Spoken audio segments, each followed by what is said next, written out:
Hello hello hello. तो कैसे हैं आप लोग? आई होप कि बिल्कुल घर जैसे हैं। नहीं है तो आदर डाल लीजिए, जीवन में छोटी बड़ी समस्याएं तो आती रहती है। आज ये पॉलिटी का दूसरा वीडियो होने वाला है और हम बात करें इस जो रीड एंड पास सीरीज मेरा एसएसटी का चल रहा है उसका ये चौथा वीडियो होने वाला है, ठीक है ना। इसमें हम पॉलिटिकल साइंस का जो कुछ क्वेश्चंस बचा हुआ था आज उसको कंप्लीट करेंगे, ठीक है ना। और बिल्कुल बवाल तरीका से पिछला वीडियो जितना भी आप लोगों ने पढ़ा हुआ है, अगर आप उसको सही ढंग से कंप्लीट किए होंगे, देखे होंगे, उसको रिवाइज किए होंगे ना, तो बात इतना समझ आइए कि एग्जाम में अब आपको एक्स्ट्रा कुछ देखने का जरूरत नहीं है। टाइम कम है मेरे भाई, स्मार्ट वर्क करना है, हार्ड वर्क ज्यादा दिमाग नहीं लगाना है। मतलब hard work with smart work, बात समझे कि नहीं। यहाँ पर दोनों करना होगा आपको, केवल गधा की तरह खटने से काम नहीं हो जाएगा, आपको दिमाग से काम करना पड़ेगा, ठीक है ना। इसीलिए हम सारे लोग यहाँ पर मिल करके आपको जो है एक अच्छा हमेशा सलाह दे रहे हैं कि कैसे पढ़ना है। एग्जाम का टाइम कम है, यहाँ पर अच्छे से तैयारी कीजिए और बवाल मचाइए, ठीक है ना। और ऑफलाइन में हम लोग तो आप लोग से जुड़े ही हुए हैं, जो ऑफलाइन जुड़े हुए हैं वो उनको पता होगा कितने अच्छे से तैयारी हम लोग करा रहे हैं, ठीक है ना। और जो लोग हमसे दूर हैं, हम लोगों के पास नहीं है, ऑफलाइन से नहीं जुड़े हैं, उन लोगों के लिए ऑनलाइन भी हम लोग अच्छे से जुड़े हुए हैं। जो कोई प्रॉब्लम हो कमेंट कीजिए, कोई क्वेश्चंस में डाउट हो कमेंट कीजिए, तुरंत हम लोग रिप्लाई देंगे। किसी भी तरह का कोई भी डिले नहीं होने वाला है, क्योंकि एग्जाम है, हम लोग हमेशा अपडेट रह रहे हैं, हमेशा हम लोग समझिए कि अवेयर रह रहे हैं इस मामले में, ठीक है ना। और जो नए आने वाले हैं 8, 9, 10th में हम लोग के ऑफलाइन ब्रांच महेंद्रू जो सर्वोत्तम कोचिंग इंस्टीट्यूट है, आइए जुड़िए और बिल्कुल बवाल तरीका से पढ़िए हम लोगों के साथ मिल करके एकदम बढ़िया से, ठीक है ना। क्योंकि जब ऑफलाइन हमसे जुड़िएगा ना हम लोगों से, तो जो आप एफर्ट ऑनलाइन देख रहे हैं ना, उससे कहीं ज़्यादा हम लोगों का क्या होता है, एक फिजिकल हम लोग का अटैचमेंट रहेगा ना। क्या आप कर रहे हैं, क्या नहीं कर रहे हैं, कितना आप पढ़ाई कर रहे हैं, सारे हर आपकी एक्टिविटीज पे हम लोगों का नजर रहता है, ठीक है ना। और वहां हम लोग बिल्कुल रगड़ के रखते हैं हर किसी को। तब जो लास्ट में नंबर आता है ना कोचिंग का, तब बवाल आता है, ठीक है ना। बाकी आप जुड़े रहिए हम लोगों से और एग्जाम की तैयारी करिए बढ़िया से, किसी भी तरह का कोई भी डिले नहीं कीजिए और बवाल तरीका से जुड़े रहिए। चलिए हम लोग नेक्स्ट क्वेश्चन जो बचा हुआ क्वेश्चन है उसको हम लोग कंप्लीट करते हैं और देखते हैं आगे क्या है, ठीक है ना। हम लोग जो था 39 तक हम लोगों ने देखा हुआ था, 39 क्वेश्चंस तक हम लोगों ने क्या हुआ था, देखा हुआ था। बिहार में पंचायती राज, नेक्स्ट हम लोग 39 कर रहे हैं, 29 तक हम लोगों ने देखा हुआ था, 29 तक हम लोगों ने देखा हुआ था, उसमें हम लोग कंप्लीट कर लेते हैं थोड़ा। 29 29 बिहार में संपूर्ण क्रांति तक हम लोगों ने क्या किया हुआ था, यहाँ पे कंप्लीट किया हुआ था कि बिहार में संपूर्ण क्रांति का नेतृत्व जयप्रकाश नारायण के द्वारा। हम आपको पहले ही बताए थे, बहुत ही फेमस क्वेश्चन रहा है ये बिहार बोर्ड के एग्जाम में, और ये इंटर में भी हमेशा पूछते रहता है, ठीक है ना। तो हम लोग अब नेक्स्ट क्वेश्चन को देखेंगे जो इसके बाद हम लोग बाकी रह गया था, ठीक है ना, उसको हम लोग देखते हैं थोड़ा सा और समझते हैं। चलिए अगला क्वेश्चन क्या कह रहा है हमारा, यहाँ पर कह रहा है भारत में 1977 के आम चुनाव लोकसभा, आम चुनाव लोकसभा, यानी आम चुनाव लोकसभा का सिंपल मतलब समझिएगा, आम चुनाव दो प्रकार का होता है। एक तो लोकसभा आम चुनाव होता है और एक विधानसभा आम चुनाव होता है, ठीक है ना, जो स्टेट्स में होता है। तो ये लोकसभा का जो आम चुनाव हुआ था उसमें बहुमत किस पार्टी को मिला हुआ था। तो देखिए बहुमत का सिंपल मतलब होता है जितना भी आपका सीट्स होगा उस सीट के आधा से एक अधिक होना चाहिए। अगर किसी भी एक पार्टी को बहुमत मिला है तो वो अकेले सरकार बना सकता है। तब वहाँ पर बीच में जितना टेन्योर 5 साल का जो टेन्योर होता है उसके बीच में सरकार गिरने का डर ही नहीं रहेगा। क्यों डर रहेगा, ठीक है ना, बहुत मजबूत स्थिति में रहता है, कोई दिक्कत। हाँ अगर बीच में से अगर कोई विधायक वगैरह हट गया तब प्रॉब्लम हो सकता है, लेकिन वहाँ रेयर होता है ऐसा, ठीक है ना। तो यहाँ पर क्या होता है कि बहुमत की सरकार बात किया जा रहा है, तो बहुमत तो उस समय किसी भी पार्टी को नहीं मिला हुआ था, किसी भी पार्टी को नहीं मिला हुआ था।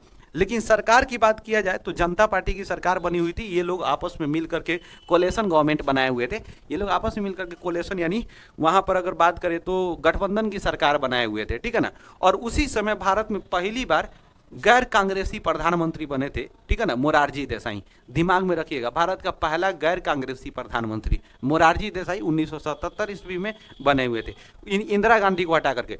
एक और क्वेश्चन आता है आपातकाल से संबंधित, बड़ा फेमस क्वेश्चन है, एग्जाम में ये हमेशा पूछता है कि भारत में आपातकाल किस वर्ष लागू हुआ था। तो 1975 ईस्वी में। किस वर्ष आपातकाल लागू हुआ था, 1975 ईस्वी में, इंदिरा गांधी के समय में, ठीक है ना। और जब इंदिरा गांधी का जो चुनाव एक्चुअली हुआ था 1971 का जो आम चुनाव हुआ था, ठीक है ना, उसमें आप ध्यान दीजिएगा उस समय क्या हुआ था, एक नारा बड़ी फेमस था, गरीबी हटाओ का नारा। ये यही एक विशेष नारा था जिसको वजह करके इंदिरा गांधी को बहुमत का सरकार बना हुआ था। लेकिन इतना महंगाई बढ़ गया कि उसके खिलाफ में आंदोलन चला, ठीक है ना, और ये आंदोलन इतना तेज हुआ, जैसे आप पीछे वाला जो क्वेश्चंस पढ़े थे, ठीक है ना, वो आंदोलन इतना तेज हुआ, संपूर्ण क्रांति, बाद में जाकर के यहाँ पर देखिए आपातकाल लागू हुआ, उसके बाद फिर से चुनाव किया गया, ठीक है ना। तो नेक्स्ट हम लोग क्वेश्चंस को देखते हैं, समझते हैं। यहाँ दो क्वेश्चंस हमेशा दिमाग में रखिएगा, ये किसी भी पार्टी को बहुमत नहीं मिली हुई थी, ठीक है ना, वहाँ पर गठबंधन की सरकार बनी हुई थी, और दूसरा 1975 ईस्वी के आपातकाल का समय याद रखिएगा। नेक्स्ट क्वेश्चन हम लोग देखते हैं और समझते हैं क्या कह रहा है। देखिए क्वेश्चन कह रहा है क्या, 17वीं लोकसभा का चुनाव किस वर्ष हुआ था। ये 17वीं लोकसभा का चुनाव किस वर्ष हुआ था अगर पूछ रहा है, ये अभी तुरंत इंटर के एग्जाम में क्वेश्चन, पॉलिटिकल साइंस में क्वेश्चन पूछ दिया हुआ था। 17वीं लोकसभा आम चुनाव, तो याद रखिएगा 17वीं लोकसभा का जो आम चुनाव हुआ था 2019 में हुआ था। अब आपको तो पता ही है लोकसभा का चुनाव हर 5 वर्ष पे होता है, ठीक है ना, तो अगर 16वीं पूछेगा तो अब इसमें 5 साल घटाएगा तो 2014 हो जाएगा, 15वीं पूछेगा तो 10 हो जाएगा, सॉरी 9 हो जाएगा, उसमें आप याद रखिए, ठीक है ना, उस चीज़ को दिमाग में रखिए। अब अगली बार जो 2024 में, अगली 2024 में चुनाव होगा ना लोकसभा का, तो वो कौन सी होगी, 18वीं लोकसभा चुनाव होने वाला है। कौन सा लोकसभा चुनाव होगा, 18वीं लोकसभा चुनाव, दिमाग में रखिएगा, ठीक है ना। नेक्स्ट क्वेश्चन हम लोग कह रहे हैं, समझते हैं थोड़ा। नेक्स्ट क्वेश्चन देखिए, कह रहा है क्या, क्वेश्चन कह रहा है क्या कि बहुजन समाजवादी पार्टी के संस्थापक कौन थे। याद रखिएगा बहुजन समाजवादी पार्टी की बात किया जाएगा तो कांसीराम 1984 ईस्वी, याद रखिएगा, इसका टाइम भी पूछ देता है, 1984 ईस्वी कांसीराम, ठीक है ना, बहुजन समाजवादी पार्टी की स्थापना। अभी उसका मुख्य नेता मायावती है, बात समझे कि नहीं। अगला हम लोग क्वेश्चन देखते हैं, समझते हैं, इंपॉर्टेंट क्वेश्चन है, ये एग्जाम में पूछा हुआ क्वेश्चन है, ठीक है ना। कह रहा है बोलीविया में जन संघर्ष का मुख्य कारण क्या था। बोलीविया में क्या हुआ था कि पानी का प्राइस इतना बढ़ चुका था कि आम जनता जो है ना उसको एक्सेस नहीं कर पा रही थी, आम जनता को पानी नहीं मिल पा रहा था, ठीक है ना। अब जो गरीब है वो कितना पानी खरीदेगा, जिसको खाने के लिए इतना मेहनत करना पड़ता है, मशक्कत करना पड़ता है, वो पानी अगर खरीदेगा तो सोचिए क्या स्थिति हो जाने वाला है उस देश का। तो इसलिए पानी की कीमत इतना ज़्यादा बढ़ गया, इतना ज़्यादा पानी का कीमत मेरे भाई बढ़ गया कि जिसके वजह से क्या हुआ था, पूरे भारत मतलब बोलीविया देश के लोग जो है सड़क पे उतर के सरकार के खिलाफ में आंदोलन करना शुरू कर दिए थे, ठीक है ना। तो पानी के लिए ये आंदोलन टोटल हुआ था, ठीक है ना। नेक्स्ट क्वेश्चन है, समझते हैं थोड़ा सा, इंपॉर्टेंट क्वेश्चन है। कह रहा है क्या कि राजनीतिक दलों की मान्यता और उसका चिन्ह किसके द्वारा दी जाती है। कहेगा राजनीतिक दलों की मान्यता और उसका चिन्ह, चुनाव चिन्ह, जब भी जैसे देखेंगे ना बीजेपी का होता है, कांग्रेस पार्टी का होता है, तो ये सारा जो प्रकरण है ये किसके द्वारा होता है, निर्वाचन आयोग के द्वारा। बात समझे कि नहीं, किसके द्वारा होता है, निर्वाचन आयोग। निर्वाचन आयोग जो है ना एक तरह का आप समझिए तो एक लिबरल कॉन्स्टिट्यूशनल बॉडी है, मतलब ये किसी के भी अंडर में नहीं होता है। अगर मान लीजिए कि अगर इस सरकार के अंदर में रहेगा तो समझ रहे हैं ना, जो अभी करंट सरकार है वो इसको क्या करने मतलब गाइड करने लगेगा, तो फिर क्या हो जाएगा, चुनाव निष्पक्ष रूप से नहीं हो पाएगा। इसलिए ये स्वतंत्र बॉडी है, ठीक है ना। और यही सारा क्या करता है, चुनाव चिन्ह, चुनाव कराने का काम करता है। ये दो तरह का होता है, क्योंकि हमारे यहाँ दो तरह की सरकार होती है, तो एक यूनियन गवर्नमेंट यानी सेंट्रल केंद्र सरकार का होता है, तो केंद्र ये हो जाएगा राष्ट्रीय निर्वाचन आयोग, और एक होता है राज्य का, तो राज्य निर्वाचन आयोग, ठीक है ना, ये दिमाग में रखिएगा। नेक्स्ट क्वेश्चन से अगर हम लोग बात करेंगे मेरे भाई तो समझिएगा, नेक्स्ट क्वेश्चन कह रहा है क्या, नेक्स्ट क्वेश्चन कह रहा है भारतीय जनता पार्टी की स्थापना कब हुई थी। देखिए भारतीय जनता पार्टी की स्थापना अगर हम बात करेंगे ना तो याद रखिए 1980 में एक्चुअली क्या था, एक पुराना पार्टी था जिसका जनसंघ पार्टी नाम था, ठीक है ना, जनसंघ पार्टी।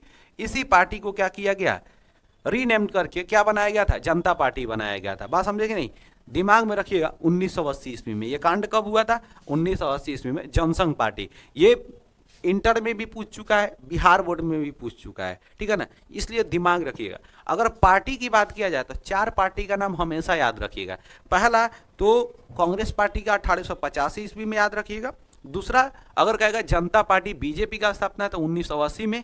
और बिहार में 2 बड़ी फेमस पार्टी है, एक तो आपको आरजेडी जो जिसका अभी जो है लालू यादव का पार्टी, ठीक है ना, उसका 1997 याद रखिएगा। और एक होता है जेडीयू जिसका अभी नीतीश कुमार है, उसका याद रखिएगा 1999 ईस्वी में। यानी अगर बात करें हम लोग तो बीजेपी 1980, अगर कांग्रेस की बात करें तो 1885, जेडीयू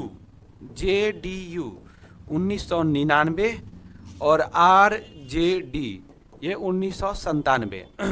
दिमाग में रखिएगा हमेशा, ठीक है ना। दूसरा बीजेपी का पूछ देता है ये भी कि प्रथम अध्यक्ष कौन थे, ठीक है ना। तो याद रखिएगा अटल बिहारी वाजपेयी, ठीक है ना। ये क्वेश्चन एग्जाम में आया हुआ है बिहार बोर्ड में, इसलिए हम यहाँ रिमाइंड करा दिए हैं, ठीक है ना। ये दिमाग में बैठा के रखिएगा। नेक्स्ट हम लोग क्वेश्चन देखते हैं और समझते हैं क्या कह रहा है।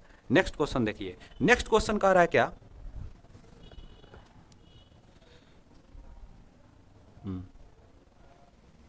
भारतीय जनता पार्टी तो हम लोग देख लिए। नेक्स्ट क्वेश्चन हम लोग देखते हैं। अब आइए, कह रहा है क्या, यूनाइटेड जनता party JDU, Janata Dal United, इसी को कहा जाता है, ठीक है ना। यूनाइटेड जनता पार्टी का गठन कब हुआ था, तो याद रखिए 1999 ईस्वी। अभी तो जस्ट हम आपको 4 गो बताइए कि एग्जाम में 4 गो पूछबे करता है, ठीक है ना। ओकरा से ज़्यादा माथा पेची मत करना मेरे भाई, ठीक है ना, नहीं तो फिर वहीं चल जाओगे बोरा में, कोई फायदा नहीं है। इसलिए दिमाग कम लगा, जितना हम लोग मेरे भाई तुमको गाइड कर रहे हैं ना, उतना अगर कंप्लीट कर लिए तब एग्जाम में जिस दिन तुम एसएसटी का एग्जाम दे के आएगा ना, उस दिन तुम इधर उधर कुछ नहीं, एकदम बवाल मचाते आएगा एकदम सेंटर पर से, ठीक है ना। तो नेक्स्ट हम लोग देखते हैं, समझते हैं क्या कह रहा है। करे क्या, लोकसभा में निर्वाचन हेतु कुल कितने सीटों की संख्या है। अब देखिए लोकसभा के अगर कुल मतलब कि अगर सीटों की बात किया जाए तो अभी जितने भी है जिस प्रकार है अभी वर्तमान में, तो 545 याद रखिएगा, मैक्सिमम 552 अभी, लेकिन इसको आप दिमाग में मत रखिए, ठीक है ना। 545 याद रखिए, जिसमें से 2 गो जो होता है ना, 2 गो ऐसा सीट है, ठीक है ना, जो राष्ट्रपति के द्वारा क्या किया जाता है, मतलब मनोनीत किया जाता है। मनोनीत का सिंपल मतलब ये है कि राष्ट्रपति बिना किसी मतलब वहाँ पर आम जनता उसको नहीं चुनेगी, राष्ट्रपति उनको अपना मनोनीत करेंगे, अपॉइंट करेंगे कि हाँ भाई ये 2 गो सीट इस व्यक्ति को होगा, एंग्लो इंडियन, किसी भी एंग्लो इंडियन को, ठीक है ना। तो ये दिमाग में रखिएगा। थोड़ा सा आपको समझना ये है, थोड़ा सा आपको क्या समझना, थोड़ा सा दिमाग यहाँ पर लगाइएगा, ठीक है ना, कि ये जो बात कहा जा रहा है 543, ये 543 आम जनता के द्वारा चुना गया है, इसीलिए उस 543 को निर्वाचित सदस्य कहेंगे। इसलिए आंसर क्या हो जाएगा आपका 543। कितने हो जाएगा 543, ठीक है ना। नेक्स्ट क्वेश्चंस हम लोग देखते हैं, समझते हैं क्या कह रहा है। कह रहा है क्या, भारतीय जनता पार्टी का चुनाव चिन्ह क्या है। देखिए भारतीय जनता पार्टी का चुनाव चिन्ह कहेगा तो क्या हो जाएगा, कमल का फूल हो जाएगा, ठीक है ना। हाथ का पंजा किसका हो जाएगा, कांग्रेस का हो जाएगा, ठीक है ना। उसके बाद अगर जेडीयू की बात किया जाए तो तीर हो जाएगा, ठीक है ना। और आरजेडी का तो सबको ही जानता है, ठीक है ना, लालटेन हो जाएगा। क्या हो जाएगा, लालटेन, ठीक है ना, लालटेन हो जाएगा, ठीक है। ये दिमाग में रखिएगा अपना। नेक्स्ट क्वेश्चन समझते हैं क्या कह रहा है। कह रहा है क्या, ताड़ी विरोधी आंदोलन निम्नलिखित में से किस प्रांत से शुरू किया गया था। ताड़ी विरोधी आंदोलन ऐसा चीज है भाई साहब, जहां होगा ये खतरनाक तरीका से चलेगा। अच्छा सोचो कि ताड़ी विरोधी आंदोलन जो था वो किसके द्वारा, ये एक तरह का सामाजिक आंदोलन हो गया, बात समझे कि नहीं। और ये किसके द्वारा चलाया जाएगा, तो बड़ा सिंपल सवाल है कि किसी भी घर में देखिएगा पुरुष ही ज़्यादा ताड़ी शराब ऐसे चीज़ों का सेवन करते हैं और पूरे परिवार उससे पीड़ित होता है। इसीलिए उस घर की महिलाएं हमेशा चाहती हैं कि हमारे घर के जो पुरुष वर्ग है वो ताड़ी शराब से दूर रहे, ताकि घर परिवार सुखी चैन से चले, मतलब सुखी चैन रहे और अच्छा से चले, डेवलप करे परिवार, ठीक है ना। तो इसीलिए याद रखिएगा ये महिलाओं के द्वारा पहली बार आंध्र प्रदेश में चलाया गया था 1992 में। एक जिला है नेल्लौर जिला, कौन सा जिला है मेरे भाई, नेल्लौर जिला। इसी नेल्लौर जिला में शुरू किया गया था महिलाओं के द्वारा, ठीक है ना। और जितने भी ताड़ी वगैरह दुकान था उन सब पर जाकर के इन लोगों ने क्या किया, आंदोलन करना शुरू कर दिया, ठीक है ना। वहाँ पर धरना देना शुरू कर दिया था बंद करवाने के लिए, ठीक है ना। धीरे धीरे आंदोलन इतना बड़ा हो गया कि बहुत सारे जो है गांव के लोग मिल गए और सरकार इस पर संज्ञान ली, ठीक है ना, और उस पर एक्शन लिया, ठीक है ना। नेक्स्ट चीज को हम लोग थोड़ा सा देखते हैं और समझते हैं क्या कह रहा है। नेक्स्ट क्वेश्चन क्या कह रहा है, कह रहा है राजनीतिक दलों के नींव सर्वप्रथम किस देश में पड़ी हुई थी। बड़ी इंपॉर्टेंट क्वेश्चन है, याद रखिएगा। राजनीतिक अगर दल का नींव कहा जाए तो सर्वप्रथम कहाँ हुआ था, ब्रिटेन में हुआ था। राजनीतिक दल सर्वप्रथम स्थापित कहाँ किया गया था, तो ब्रिटेन में। याद रखिएगा कहाँ किया गया था मेरे भाई, ब्रिटेन में किया गया था। अभी ब्रिटेन जो है वो द्विदलीय राजनीतिक व्यवस्था है, वहाँ पर दो दल ही कार्य करता है। एक को बोलते हैं हम लोग लेबर पार्टी, एक को बोलते हैं लेबर पार्टी, और दूसरा को बोलते हैं कंजर्वेटिव पार्टी। ठीक है ना, कंजर्वेटिव पार्टी। क्या बोलते हैं? Conservative party. दो ही है। उसी तरह अमेरिका में भी दो पार्टी है, एक को बोलते हैं डेमोक्रेटिक और एक को रिपब्लिक पार्टी। ठीक है ना। तो अभी क्या है, अभी याद रखिएगा क्या होगा, ब्रिटेन में दो ही दल है, लेबर पार्टी और एक कंजर्वेटिव पार्टी। ठीक है, बिल्कुल बवाल तरीका से समझ आ रहा होगा आपको, आई थिंक। ठीक है ना। नेक्स्ट हम लोग देखते हैं, जहां दिक्कत हो मेरे भाई वहां कमेंट करो, पूछो, समझो चीजों को। ठीक है ना, मेहनत करना पड़ेगा, बिना मेहनत किए कुछ नहीं हो सकता है। ठीक है ना। और चीजों को समझिए, अच्छे से समझिए, पढ़िए अच्छे से। ठीक है, ध्यान दे करके। नेक्स्ट हम लोग चीज को देखते हैं, समझते हैं क्या कह रहा है। नेक्स्ट क्वेश्चन क्या कह रहा है? नेक्स्ट क्वेश्चन का क्या है, नर्मदा घाटी परियोजना किन राज्यों से संबंधित है? नर्मदा घाटी परियोजना, जब नर्मदा की बात हो, ठीक है ना, तो दिमाग रखना, नर्मदा की जब बात की जाए तो याद रखना कि ये गुजरात से रिलेटेड बात किया जा रहा है। किससे रिलेटेड बात किया जा रहा है? गुजरात से रिलेटेड बात किया जा रहा है। बात समझे कि नहीं? जब कहा जाएगा गुजरात तो उसके आसपास के क्षेत्र, गुजरात, महाराष्ट्र और मध्य प्रदेश, ठीक है ना, ये उसमें मिल जाते हैं। इसलिए गुजरात, महाराष्ट्र और मध्य प्रदेश से रिलेटेड है। ठीक है ना। इसी के खिलाफ में, नर्मदा घाटी परियोजना के खिलाफ में ही याद रखिएगा, वहाँ पे क्या किया गया था, नर्मदा बचाओ आंदोलन भी शुरू किया गया था। ठीक है ना। और उसका नेतृत्व किसने की थी? तो मेधा पाटेकर। ठीक है ना, याद रखिएगा, एग्जाम में आता है मेधा पाटेकर से related questions. Next questions and बवाल क्वेश्चंस, समझिएगा क्या कह रहा है। कह रहा है क्या, सूचना के अधिकार आंदोलन की शुरुआत कहाँ से हुई थी? देखिए, सूचना के अधिकार आंदोलन की शुरुआत राजस्थान से हुआ था, राजस्थान के नागौर जिला से। कौन सा जिला से? नागौर जिला से। नागौर जिला से। किस जिला से मेरे भाई? राजस्थान के नागौर जिला से। कहेगा सूचना का अधिकार कानून कब पारित किया गया? तो 2005 ईस्वी में। कब पारित किया गया था? 2005 ईस्वी में। ठीक है ना। भारत में कौन ऐसा राज्य है जहाँ पे सबसे पहले सूचना का अधिकार कानून पारित हुआ? तमिलनाडु। ठीक है ना। लेकिन उतना आप दिमाग में मत रखिए अभी यही कि सबसे पहले अधिकार आंदोलन कहाँ शुरू हुआ, तो राजस्थान में हुआ था। और कब लागू हुआ? तो 2005 ईस्वी में पूरे भारत में लागू हुआ था। बिल्कुल क्लियर, समझ गए? अब कहिएगा कि ये सूचना का अधिकार आंदोलन होता क्या है? सूचना का अधिकार आंदोलन का सिंपल मतलब है कि सरकार के द्वारा या किसी भी इंस्टीट्यूशन के द्वारा कोई भी अगर काम किया जा रहा है तो वो क्या होना चाहिए? ट्रांसपेरेंसी होना चाहिए, उसमें ओपननेस होना चाहिए उसमें, ताकि ऐसा ना हो कि उसमें जो है चुरा नुका करके, छुपा करके कोई काम हो और वहां पर घोटाला हो जाए और जनता को पता ही नहीं चले। जनता का यह अधिकार है जानने का कि सरकार या कोई भी इंस्टीट्यूशंस क्या कर रहा है। ठीक है ना। कहाँ से पैसा, अगर हम लोग टैक्स दे रहे हैं, अगर हम लोग कुछ दे रहे हैं, ठीक है ना, तो वो उसका सही जगह पर उपयोग हो रहा है कि नहीं हो रहा है, ये जनता का अधिकार है जानने का। तो उसी अधिकार को सूचना का अधिकार आंदोलन मतलब उसी अधिकार को कहा गया सूचना का अधिकार, RTI। ठीक है ना। अब समझिएगा, अब यहाँ पर थोड़ा सा समझिएगा क्या होता है। देखिए, राजस्थान में क्या हुआ था, क्यों शुरू हुआ था? राजस्थान के कुछ जो है वहाँ पर काम करने वाले मजदूर थे, ठीक है ना, वो काम कर रहे थे और उनके लिए फंड जो आ रहा था ना, लेकिन उनको पैसा कम दिया। उनको महसूस हुआ ऐसा, उन लेबर को, मजदूरों को महसूस हुआ कि ये लोग जो है ना हमारे लिए कम पैसा दे रहा है। तो उनको ये डाउट हुआ, तो उन लोगों ने आवाज़ उठाना शुरू किया कि सरकार या फिर कोई भी इंस्टीट्यूशन जो है हमारे लिए जो पैसा भेज रही है वो कितना पैसा भेज रही है हमें पता ही नहीं है, आप लोग अपने मन से दे रहे हो, आप हमें बताओ। लेकिन उन लोग बताना नहीं चाह रहे थे। तब इन लोगों ने आंदोलन करना शुरू कर दिया, नहीं हमें जानना है। और ये आंदोलन धीरे धीरे धीरे बढ़ता चला गया। बात समझे कि नहीं? ये मतलब टोटल कहानी है। नेक्स्ट क्वेश्चन हम लोग देखते हैं और समझते हैं क्या कहानी है। यहाँ पे कह रहा है क्या कि किस देश में बहुदलीय व्यवस्था नहीं है? यहाँ नहीं वाला सवाल पर बड़ा सतर्क रहिएगा, नहीं तो लड़का सब अक्सर गड़बड़ा देता है सब नहीं वाला सवाल में। बहुदलीय व्यवस्था नहीं है तो भारत में तो है, पाकिस्तान में भी है, बांग्लादेश में भी है, कौना में नहीं है? ब्रिटेन में। आपको पीछे ही वाला सब सवाल में आपको हम बताए हैं कि ब्रिटेन में दो ही दल है, एक जो है लेबर दल, दूसरा conservative party. Labour party, conservative party. ठीक है ना, समझ आया क्या? नेक्स्ट क्वेश्चंस, नेक्स्ट क्वेश्चंस थोड़ा सा समझते हैं क्या कह रहा है। नेक्स्ट क्वेश्चन कह रहा है मेरे भाई कि श्रीलंका कब आज़ाद हुआ था? तो याद रखिएगा, श्रीलंका कब आज़ाद हुआ था? 1948 ईस्वी में। श्रीलंका से रिलेटेड एक सवाल बड़ा फेमस है, हमेशा पूछा जाता है, श्रीलंका में किस भाषा को राष्ट्रीय भाषा घोषित किया गया था? तो सिन्हाला भाषा को। किस भाषा को? सिन्हाला भाषा को। सिन्हाला भाषा को किस भाषा को राष्ट्रीय घोषित किया गया? सिन्हाला भाषा को, ठीक है ना। ये एग्जाम में कई बार क्वेश्चन आया हुआ है, ठीक है। नेक्स्ट क्वेश्चन हम लोग देखते हैं, समझते हैं क्या क्वेश्चन है। चिपको आंदोलन के प्रवर्तक कौन थे? देखिए चिपको आंदोलन जब पूछेगा तो याद रखिएगा, चिपको आंदोलन जब पूछेगा तो याद रखिएगा यहाँ पर सुंदरलाल बहुगुणा, सुंदरलाल बहुगुणा, ठीक है ना। दूसरा, अगर मेधा पाटेकर का संबंध अगर बात किया जाए तो मेधा पाटेकर का संबंध जो था ना वो था, आपको याद रखिएगा, नर्मदा बचाओ। कौन सा बचाओ?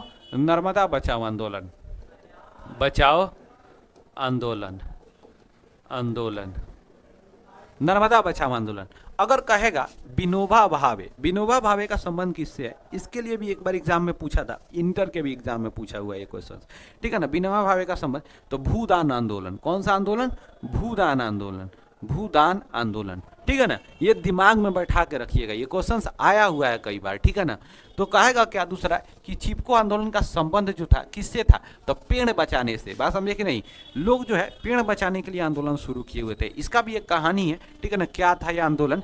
अगर इसमें डिस्कस करते हैं तो वीडियो बहुत लंबा हो जाता है, इसीलिए हम चाहते हैं कि आपको कम समय में ज़्यादा से ज़्यादा इंपॉर्टेंट चीज़ आपको फॉरवर्ड किया जाए, ताकि आप जो है कम से कम समय में ज़्यादा से ज़्यादा लाभ उठा सके, ठीक है ना। तो चलिए हम लोग नेक्स्ट क्वेश्चंस को देखते हैं, समझते हैं कि इसका क्या कहना है मेरे भाई, इसका क्या कहना है।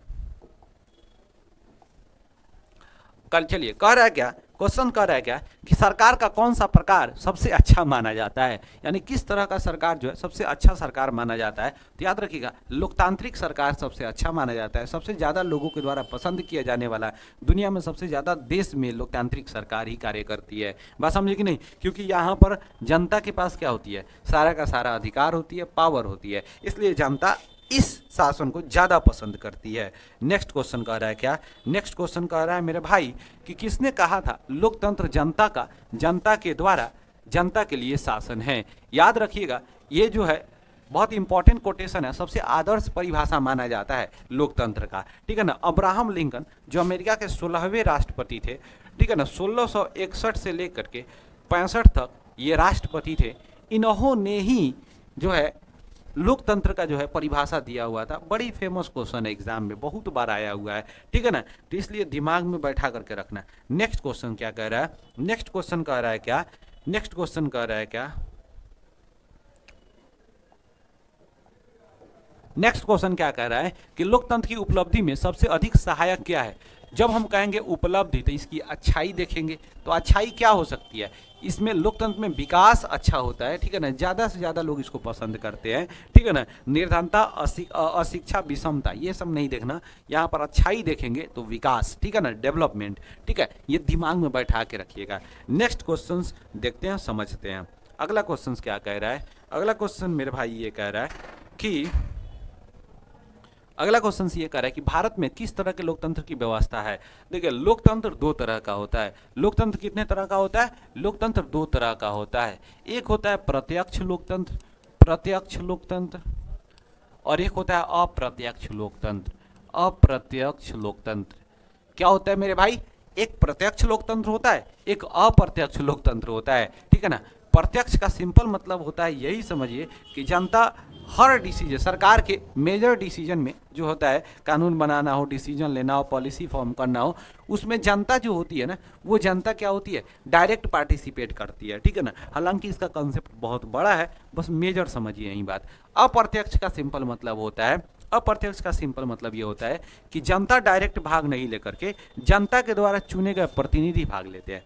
जैसे आप ऐसे समझिए चीज़ को कि मान लीजिए कि हम आपसे, ठीक है ना, हम आपसे 10 गो रुपया लिए, ठीक है ना, मान लीजिए पैंचा ले लिए, ठीक है ना, 10 गो रुपया ले लिए कि भाई हम आपको 2 दिन बाद आपको दे देंगे, ठीक है ना। तो समझिए कि वो 10 रुपया हमने लिया, 2 दिन के बाद जो है हम आपको फिर ला करके डायरेक्ट दे दिया, हम आपको दे दिए डायरेक्ट, ठीक है ना, सामने से। तो वो क्या हुआ? हम प्रत्यक्ष रूप से आपको पैसा दे दिए, लेकिन वही 10 रुपया किसी और के द्वारा भिजवा देते तो वो क्या होता है? अप्रत्यक्ष होता है। यानी कहने का मतलब ये है कि जब हमें डायरेक्ट कोई चीज़ या फिर किसी पार्टी एक्टिविटीज में पार्ट करेंगे तो प्रत्यक्ष हो जाएगा, या फिर वही काम हम किसी और के द्वारा कराएंगे, ठीक है ना, जिसमें मेन रोल मेरा ही होगा लेकिन करेगा कोई और, ठीक है ना, तो वह अप्रत्यक्ष हो जाएगा, ठीक है ना। तो इसी तरह दिमाग में रखिए कि प्रत्यक्ष लोकतंत्र भारत में क्या होगा? भारत एक बहुत बड़ा मतलब कि जनसंख्या वाला, दुनिया का सबसे ज़्यादा जनसंख्या वाला देश है, सोचिए। तो यहाँ पर प्रत्यक्ष संभव ही नहीं हो पाएगा, ठीक है ना, इसलिए यहाँ अप्रत्यक्ष लोकतंत्र है, ठीक है ना। प्रत्यक्ष की बात कहेगा तो बस एक स्विट्जरलैंड याद रखिएगा, स्विट्जरलैंड। स्विट्जरलैंड में क्या है, अप्रत्यक्ष लोकतंत्र है, छोटा देश है, आराम से हो सकता है, बात समझे कि नहीं, अप्रत्यक्ष लोकतंत्र। नेक्स्ट क्वेश्चन थोड़ा सा हम लोग समझते हैं, नेक्स्ट क्वेश्चन देखते हैं और देखते हैं क्या है। अगला क्वेश्चन कर रहा है क्या, दक्षिण अफ्रीका के प्रथम अश्वेत राष्ट्रपति कौन थे, तो नेल्सन मंडेला। नेल्सन मंडेला कौन थे, दक्षिण अफ्रीका के प्रथम अश्वेत राष्ट्रपति थे, यानी काले व्यक्ति थे जो राष्ट्रपति बने हुए थे। नेक्स्ट,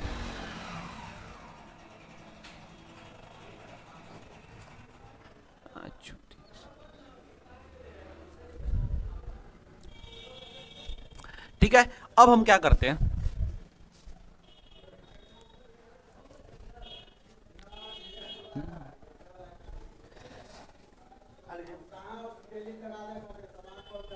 नेक्स्ट हम लोग थोड़ा सा देखते हैं क्या है, नेक्स्ट क्वेश्चन समझते हैं। कह कि भारत में लोकतंत्र की सफलता में क्या बाधा है, भारत के लोकतंत्र की सफलता की बात अगर किया जाए, लोकतंत्र की सफलता में क्या बाधा है। बाधा का सिंपल मतलब जो चीज को सफल होने में रोकता है, उस चीज को डेवलप होने में रोकता है, ठीक है ना। तो इसमें से क्या हो सकता है, अशिक्षा होगा ही होगा, गरीबी होगा ही होगा, बेरोजगारी भी होगा, तो इनमें से सभी हो जाएगा। भारत के लोकतंत्र की सफलता में ये सभी एक मुख्य कारण है, बात समझिए, सफलता के बाधा में मुख्य कारण है, सफलता में कारण नहीं होगा, सफलता के बाधा में मुख्य कारण है। अशिक्षा जब होता है तो लोग सही से चीज़ों को समझ नहीं पाते हैं, अपना अधिकार नहीं समझ पाते हैं, और लोग, कोई भी नेता होता है या कोई भी रिप्रेजेंटेटिव होगा, उनको गलत सलत पढ़ा करके अपने तरफ अट्रैक्ट कर लेगा, वोट ले लेगा, उनका महत्वपूर्ण वोट ले लेगा। गरीबी जब होगी तो लोग पैसा दे करके, ठीक है ना, छोटी छोटी लालच दे करके उनको अपने तरफ कर लेंगे। बेरोजगारी जब होगी तो बेरोजगारी, पैसा, ऐसी चीज़ों का लालच दे करके अपने तरफ कर लेंगे। जब ये सारी चीज़ें अगर नहीं लगी, जनता पढ़ा लिखा रहेगा, उनके पास रोजगार रहेगा, गरीबी नहीं रहेगी, तो जनता सोच समझ के वोट देगी, छोटी छोटी बहकावों में नहीं आएगी। बात समझ आ रहा है कि नहीं आ रहा है, ठीक है ना। तो वो चीज़ है, इनमें से क्या हो जाएगा मेरे भाई, सभी हो जाएगा। नेक्स्ट क्वेश्चन हम लोग देखते हैं, नेक्स्ट क्वेश्चन समझते हैं क्या कह रहा है। कह रहा है क्या, धर्म को राजनीति से अलग नहीं किया जा सकता है, यह किसने कहा था। बड़ा इंपॉर्टेंट क्वेश्चन है, इसने ये जो स्टेटमेंट जो बेसिकली था कि धर्म को राजनीति से अलग नहीं किया जा सकता है, कि मतलब religion can not be separate from the politics, ठीक है ना, यानी पॉलिटिक्स से क्या हो सकता है, धर्म को अलग नहीं किया जा सकता है। महात्मा गांधी का स्टेटमेंट था, महात्मा गांधी का कहना था कि धर्म हमें मोरल, मतलब कि एक तरह से मोरालिटी सिखाता है, हमें डिसिप्लिन सिखाता है, और अगर राजनीति से धर्म ही अलग कर देंगे तो हमारे अंदर से मोरालिटी खत्म हो जाएगा, हमारे अंदर से डिसिप्लिन खत्म हो जाएगा, और जब डिसिप्लिन मोरालिटी खत्म हो जाएगा तो वो राजनीति किस बात का रह जाएगा, तो फिर वो तो चौसर का खेल रह जाएगा, जहाँ पे धोखाधड़ी करके लोगों से जीत लेते हैं, बात समझे कि नहीं, लोगों के साथ। तो ये सारी चीज़ें होने शुरू हो जाएंगी, इसलिए गांधी जी ने ये स्टेटमेंट दिया हुआ था। आई होप कि ये बात समझ रहे होंगे कि क्या था स्टेटमेंट, इसका मतलब क्या था गांधी जी का, ठीक है ना। नेक्स्ट क्वेश्चन हम लोग समझते हैं, नेक्स्ट क्वेश्चन क्या समझते हैं, देखते हैं क्या कह रहा है।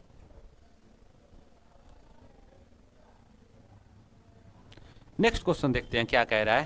कह रहा है क्या, लोकतंत्र की सफलता के लिए कौन सी स्थिति सबसे अधिक आवश्यक है, सबसे आवश्यक है, लोकतंत्र की सफलता के लिए सबसे अधिक आवश्यक है। तो मजबूत जनमत, निरक्षर नागरिक, मजबूत सेंसर, नियंत्रित मीडिया पर। क्या हो जाएगा, मजबूत जनमत, ठीक है ना। लोकतंत्र की सबसे बड़ा खूबी जो है ना, एक मजबूत जनपद होना चाहिए, जनमत, यानी क्योंकि ये तो जनता का ही सरकार है, इसमें सारा जो सेंटर होता है ना, इस पूरे के पूरे पद्धति का सेंटर जनता होता है, सब कुछ जनता के अंदर है, ठीक है ना। इसलिए दिमाग में रखिएगा कि अगर लोकतंत्र मजबूत चाहिए तो मजबूत जनमत भी होना चाहिए, ठीक है ना।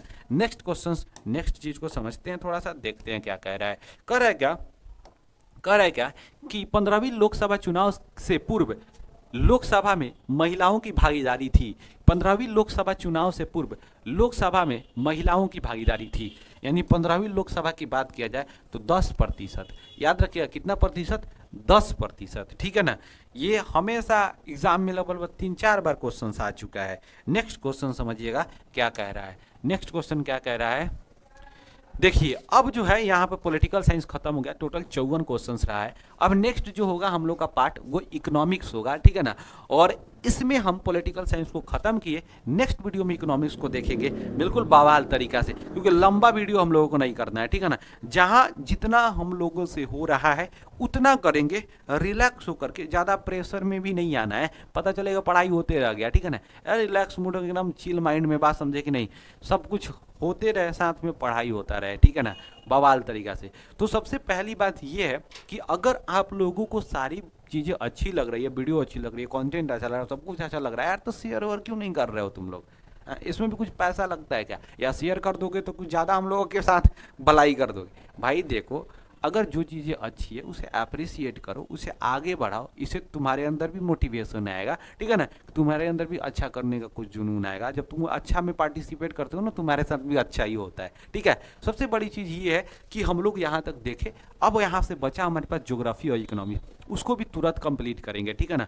उसके बाद अगर समय जैसे ही हमारे पास बचेगा, छोटा जितना भी क्वेश्चन है, अब मतलब छोटा वाला question, short answer question answer लाएंगे। एक इंपॉर्टेंट एक वीडियो बनाएंगे जिसमें जितने इंपॉर्टेंट क्वेश्चन आंसर है उसको हम ला करके एक वीडियो में कंप्लीट कर देंगे, ठीक है ना, ताकि आपके लिए थोड़ा सा सर दर्द कम हो जाएगा, ठीक है ना। बाकी आई होप कि ये वीडियो अच्छा लगा होगा, तो अच्छा लगा हो तो लाइक कीजिए, नहीं अच्छा लगा डिसलाइक कीजिए, चैनल को कंपलसरी सब्सक्राइब कीजिए। मिलते हैं नेक्स्ट वीडियो में और